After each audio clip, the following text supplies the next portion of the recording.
Toby Rudolph. Oh, g'day there. Welcome to SharkCast Pod. Gaz, Shinazz, Toby Rudolph's out there. We are here at Shark Stadium, currently known as Shark Stadium.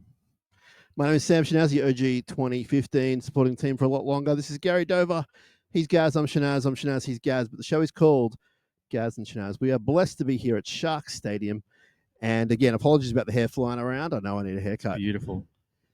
Gary, I can see Braden Hamlin-Welly, and he's walking pretty good. Yeah, he's looking good. He should be back in a few weeks. He's been ticking all the boxes through his rehab journey. So, yeah, hoping to get a few boys back over the coming next few weeks. Yeah. I'm hearing West Tigers game, he might be available at least for selection. Yes. Whether he comes straight back in, we can't tell you. This is SharkCast Pod. We're here to talk about all things Cronulla Sharks. Gary, coming off a decent win, despite some fans, and we respect all the fans' opinions, but some fans not overly happy with the win on Saturday in Perth. You were there. I was. I was pretty happy with it. I thought defensively in the first half, very solid, and the attack gelled a bit better in the second half. Yeah, for sure. We are on Fanua Blake watch, just to jump around the storyline here. We can see him walking towards us with about 8 chickens in 2 hands. And he's walking all right, and he's in his training gear. So watch this space, and good luck. God bless to that chicken. Gary, 1 o'clock local time, Perth, heat. It was very hot. It was absolutely scorching the day before at Captain's Run. It was about 33 degrees. And, yeah, on the day of the game, a 1 o'clock kickoff, obviously the earliest some of those guys have played in a long, long time. So it was definitely feeling the heat. And when they came off for halftime, I remember speaking to Atco, and he just mentioned how much the boys were hurting, and it was really hot. I was sitting out there with the camera and not even moving, and I was just like, far out, get me out of here. Had Atco even played yet? No, not yet. I don't think so. But he was saying, like, the boys are hurting. I can't wait to get out there and hurt with them. And I was just like, let's go. Let's rip in.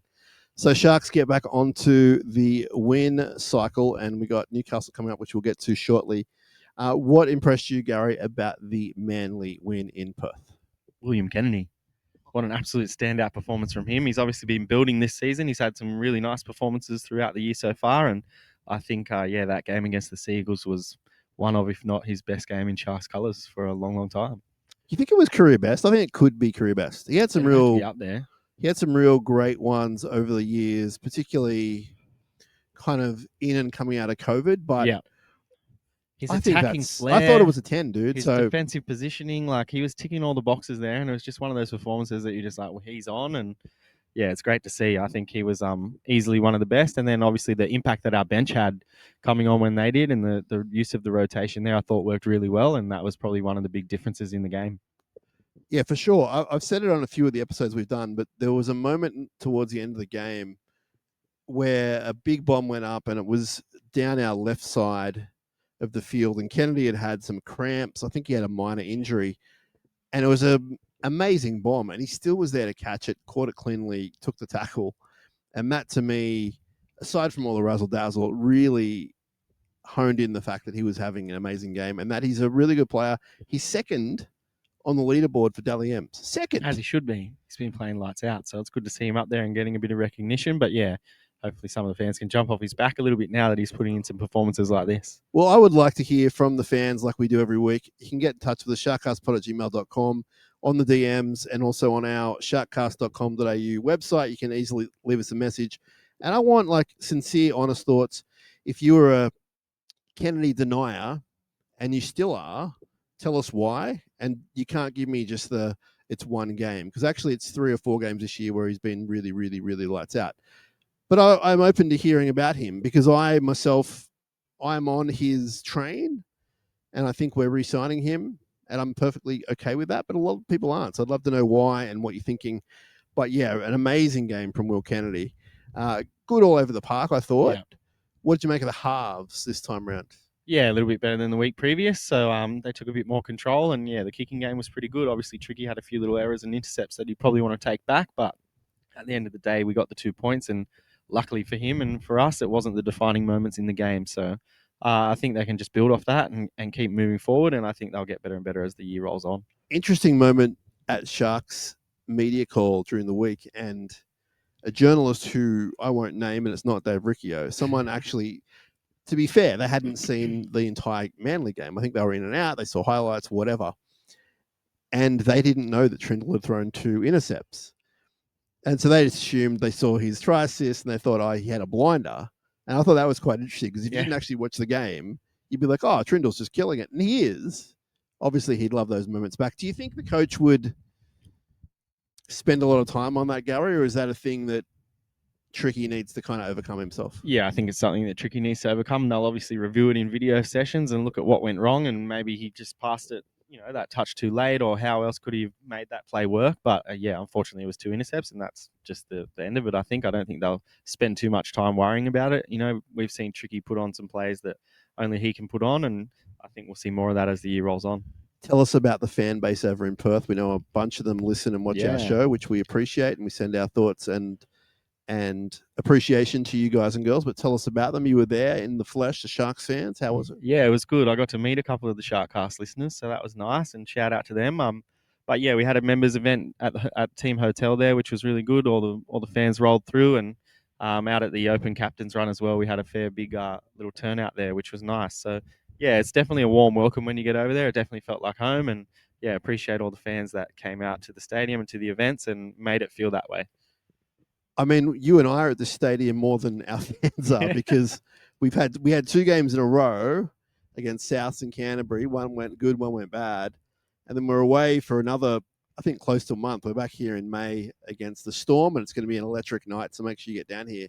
But it is a long time away from home. It is. What you can't see on the other side of the camera is a lot of care for the grass. The pitch looks amazing, and they're doing a bunch of things which I can't even tell you what. I don't know if Gary knows what they're doing. I don't know what they're doing. I wouldn't have a clue. There's some people here working on it, and it's looking a treat. So make sure you're down here for the Melbourne game at Shark Stadium, currently known as Shark Stadium, as the plane flies over Rob Willis's house. We can see Rob right now. I saw Robbie yesterday. He was high on life because of the Masters. Yes, Rory McIlroy winning the Masters. But we're here to talk about the rugby league.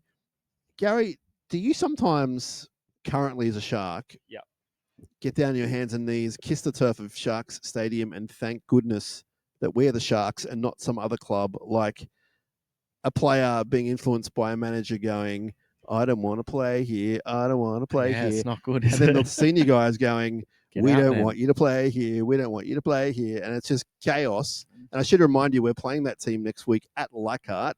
So all of you Sharks, what's the word? Pessimists, superstitious Sharks fans who go, oh, we've got to play them this week. No, we're playing the Tigers next week. So they've got a week and a half to stew, and then we play them. So just relax on that one. I'm just getting ahead of myself, having some fun. I know it can change like that. Yes. We've been through it. Yes, but currently, I love it. Under Fitzgibbon, we're a pretty happy bunch. It's definitely a different vibe to when I first started at the club, and there was a bit of things going on here and there. And, I'm not saying like you're always comfortable, but at the same time, that we've got a good group of guys and a good leadership group here in terms of staff, players, everything like that, where I'm definitely happy with the way things are tracking, and I couldn't be happier, to be honest. And yeah, when you look at those clubs that are players bashing players and all this sort of stuff on social media, it's not too good. So don't know how that one's going to end, but yeah, lucky it's not us. I mean, we're not putting shade on West Tigers. Wish them all the best. I think they're actually handling it as well as they can. But also, I guess it's more of a point of, like, as you said, and we're not here to suck up to anyone. There's no one around us at the moment. Well, there's some players over there, but from the top administration down to whoever's at the bottom, I don't want to say who's at the bottom, whoever's at the bottom, the podcasters, let's say the place is being run really well because that stuff is not a problem. Our biggest problem at the moment with the fans is, I'm not sure if the fullback's the right guy, or this stadium needs new toilet. You know what I mean? Like there's sincere issues and problems for fans. I'm not downplaying that, but it's nothing like what is going on at other clubs. Tigers aren't the only ones. And I think it has a lot to do with the head coach. Yes. I think it has a lot to do with board members and CEOs and all the way down from sponsorship through to media. Like, I know it sounds like a massive suck up, but I'm telling you now, our biggest problems are small at the moment. Yeah, absolutely. I definitely agree. Like, I've seen some of the worst times, I've seen some of the best times, and yeah, we're in a spot right now where Sharks fans should be happy with how the team is off the field, and it's a good spot to be in when you're rolling through a competition as tight as this one is. Yeah, and it can change at any moment. So I'm not gloating. It's more just an appreciation of where we are, and thank God that's not us. Because when we did go through a lot of things throughout the years, probably say since I reckon 08 through till I guess 18, 19. Yeah. Because we were always on the back page or the front page, when it wasn't us in that period and it was someone else, you were like, oh, thank God. Whereas now it's more of like, we know it's not going to be us. Yeah, well, it's like we used to sit in the office sometimes and Rob would walk in and you're just like, what's happened now? Like, you never knew what was happening at any moment. And is he going to write an autobiography? I would love from up for him in his new place? He's been through it all, so that'd be definitely a good read. So if you know anyone who writes a book. We know lots of people that write books. Exactly. Okay. Sharks defeat Manly. Again, under the current regime. Like, we never beat Manly. Now all we do is beat Manly. So that's awesome. We move forward. Only 9th on the ladder, so we've got a bit of work to do. Yes. Up at Marathon Stadium, or as currently known, McDonald Jones Stadium, on Sunday, 4 o'clock kickoff. It's going to be awesome. It's Easter Sunday. It is. It'll be sold out. If you don't have a ticket and you want to go, grab a ticket because it's going to be a sellout for sure. Who are these guys? All the young fellas. There's like the big Felix, Maxie Bradbury, Max Bradbury, Christian Dixon trotting over there. Good to see. I hope Bradbury gets some serious time in Cup this year. He's looking pretty good. He's since he got here, but he's looking pretty good. So good kid, really good kid, good player. Really nice. You wouldn't want to tackle him. Look how mean he looks. The tattoos there, the size of his legs. Tree trunks. We're going to be in Newcastle. I believe it's a triple header. It Gary. is. Can you confirm? Flag into Cup, and then obviously the NRL match. So that'll be a great day up there. Obviously the fans really turn out. Yeah. But it'll be a great day of footy, and after the performance they probably put in last week, they'll want the home support, and they'll want people to turn out, and they'll probably be looking to build on something a bit better than that. So wait and see how it goes. Let's talk about the Knights. They were pretty bad last week. As I said to you yesterday, they couldn't catch anything that was going their way. Yeah. And they get a couple of troops back this week, obviously. Their halves are a bit... who's coming for them? Someone's coming because Brails has dropped back to the bench. Crossland's gone to hooker. So you got Ponga at the back. He is obviously the danger guy. Shut him down, you win the game. Tyson Gamble. I saw some weakness in Bradman Best's best defense. Bradman Best defense. I saw some weakness there. I didn't know it was there. I'm not saying target him, but he maybe is not as strong defensively as you may not. Wasn't his best day. No. Fletcher Sharp and Tyson Gamble, your halves. Now, that doesn't spook me. I'm going to just be honest with you. Fletcher Sharp's a bit elusive. Like, he's young, he's green. We said this about the Bulldogs game, so I'm just going to sit on the fence on this Tyson Gamble, you know what you're going to get. And we need our best baiter to bait him before he baits us. Yes, definitely. Their front row is Tyson Frizzell, former Shark, Phoenix Crossland, and Leo Thompson. So some tough hombres there. Yep. And the pack's not bad. Thomas Kant, Kai Peace-Paul is really good, and Matt Croker.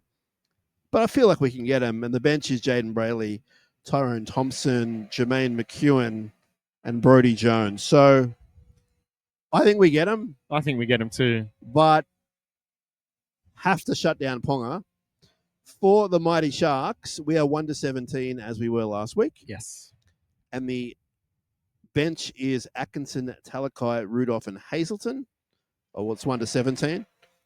18th man is Tuku, and then you have Beryl Hohepa. What do they call him? Pep? Pep, yeah. Billy Burns and Chris Vayella. So you would think they'd be 1-17 there, as long as Fanua Blake passes hopefully all we've got the tests. AFB out there. He's obviously walking around and looking pretty good. So I think if there was any chance of risking an injury or anything like that, we definitely wouldn't play him. So I'm comfortable with them naming him there, and I think we'll see him out on the field hopefully on Sunday afternoon. Sharks have won 4 of the past 5, including, we were sitting right here, Gary, in the upper Andrew Eddinghausen in Golden Point, and Dan Atkinson was cutting loose. Right, that was a lot of fun. In Newcastle, we've won 1 of the past 5, so a bit of work to do there. Historically, had some success there, some amazing success, but we need to win up there this week. I think we will. Yeah. But you got to do the dirty work, and they're going to turn up defensively. They're not bad defensively, but attack is where they've struggled. but every team goes through that, and then they pop out the next week or 1 week. They need to off the back of what they did last week. So I think we're in for a tough contest, obviously. And we can't take it too lightly. We can't base anything on the performance the Knights put in last week. We just need to take it there and play our game that we know we can play, and I think we'll get the job done. I think anytime you take a team lightly, Gary, in this competition, especially this year, you're going to get close to rolled. We saw it at Leichhardt against the Tigers last year. Yeah. I'm not saying the team took it lightly, but just looking at it from a naked eye point of view, you could say that. And for sure. I thought against Canterbury here the other week, definitely didn't take them too lightly, but we're out enthused, and that just can't happen. Like, doesn't matter whether you've been to Vegas, to Townsville, doesn't matter where you've been.